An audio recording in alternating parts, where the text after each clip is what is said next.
ये व्याख्या कारण और प्रभाव के सिद्धांत की एक अजीब बात की वजह से मुमकिन हो पाई।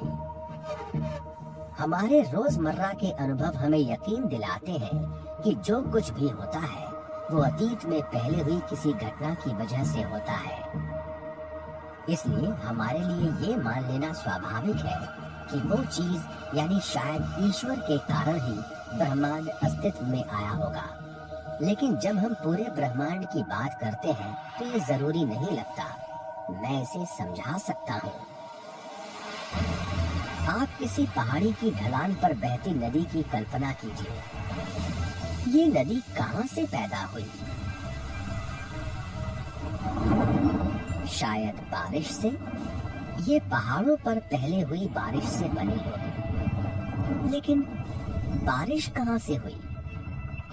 इसका एक अच्छा जवाब है सूर्य। समुद्र पर चमकते सूर्य ने पानी की भाप को आसमान में पहुंचाया, जिससे बादलों का निर्माण हुआ।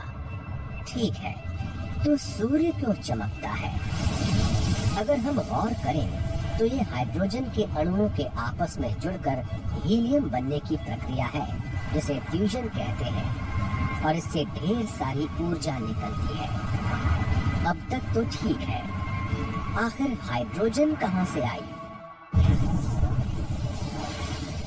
इसका जवाब है बिग बैंग से।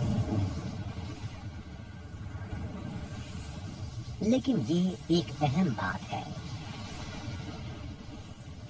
प्रकृति के नियम हमें बताते हैं कि न सिर्फ ब्रह्मांड प्रोटॉन की तरह अस्तित्व में आया होगा और इसे किसी ऊर्जा की भी जरूरत नहीं पड़ी होगी, बल्कि ये भी मुमकिन है कि बिग बैंग भी बिना किसी वजह के हुआ हो।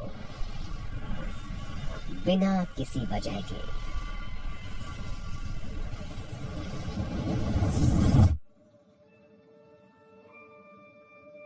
ये व्याख्या आइंस्टाइन के सिद्धांतों और ब्रह्मांड में अंतरिक्ष और समय के बुनियादी रूप से एक दूसरे से जुड़े होने की उनकी अवधारणा पर आधारित है।